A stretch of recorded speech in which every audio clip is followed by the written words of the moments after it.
Hi, happy September. This month is coming in hot and stays pretty hot.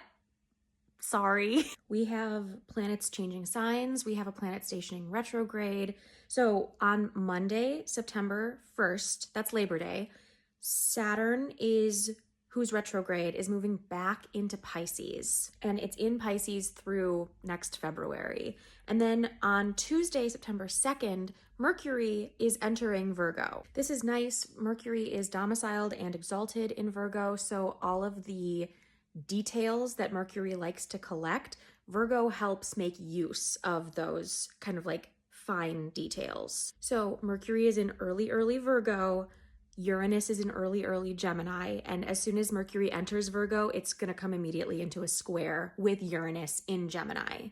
At the same time, Uranus is stationing retrograde. So the square between Mercury and Uranus happens on Wednesday, September 3rd, and then by Friday, September 5th, Uranus is retrograde. But throughout this whole week, Uranus is stationing.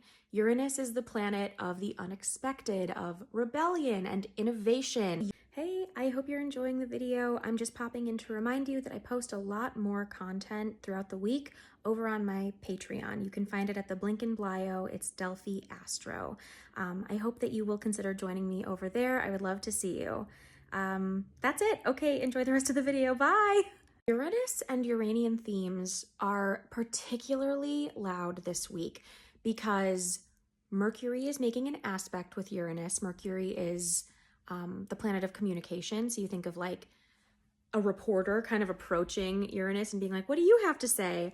And then also Uranus is pulling focus simply due to the fact that it's slowing way down and appearing to change direction. That's going to draw our attention. So when Uranus gets loud or is platformed, expect the unexpected. Switch ups, kind of last minute changes of plan or changes of direction. Uranus is in a Mercury-ruled sign, Gemini.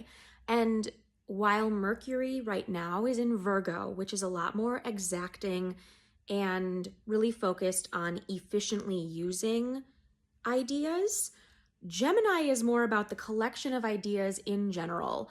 Let everybody say their piece, whether it is a genuinely good idea or total gobbledygook. We want to hear all of it. Throughout this week, as Mercury makes this kind of argumentative aspect with Uranus, and Uranus is reviewing itself in some ways, there's a lot here that suggests there's some fact-checking going on. Mercury is like, if your ideas or rhetoric don't meet my standard of logical thought process, I'm sending you back to the drawing board. Uranus is going to be retrograde for the rest of the year. It stations direct again next February, and it's going to be reviewing and covering ground that it has already gone over once since like late May of this year. So Uranus retrograding back over these degrees could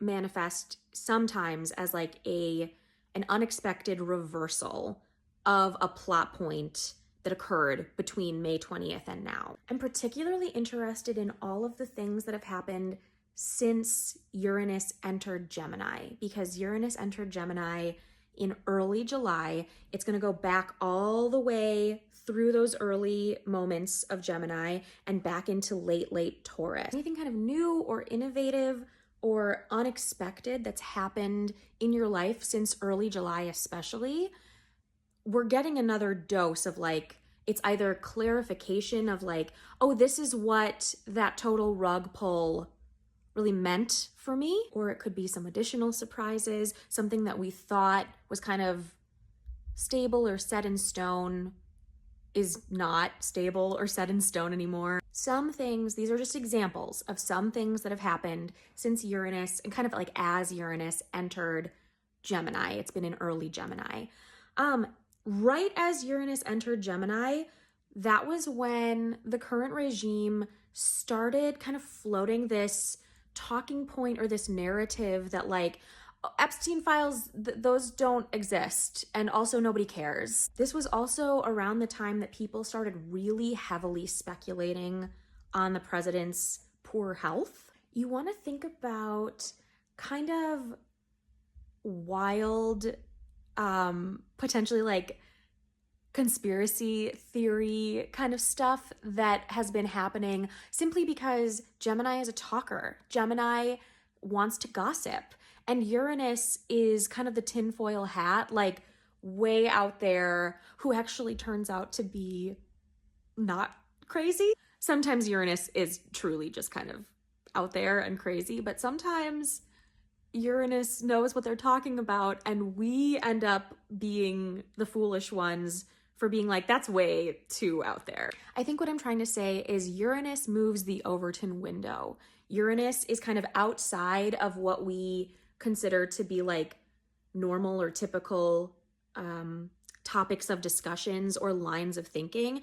Uranus is way outside of that, being like, nope, this is what it is, and y'all need to accommodate me. And that's for better or for worse. Uranus in Gemini takes some really wild swings with the ideas that it comes up with and its interpretation of the truth. We're kind of at a point where, like, if you say something and someone else is willing to repeat it, it's true. And so as Uranus is facing this square from Mercury and it's stationing retrograde itself, definitely lots of chatter, lots of like oddball crackpot theories. And I'm hoping there is an element here of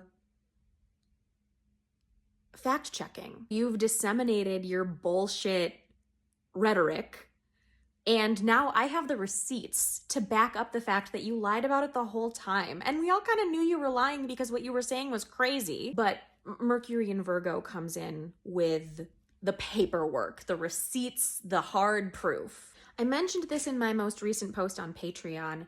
Mercury is going to be co-present in Virgo with the Sun and the South Node of release. The South Node has to go with has to do with letting go of something. And a little later in the month, all three of them meet up at the same point, which is kind of rare, but it kind of means that there is something Virgoan that is getting released. Either you can think of release either as like release through expression, you're not keeping it to yourself anymore, or release as in like, I need to give this up. Like there could be a sacrificial element to it, especially because Virgo as a sign in a lot of ways represents the act of sacrifice in service of something. It's really all about effectiveness and efficiency and usefulness with Virgo.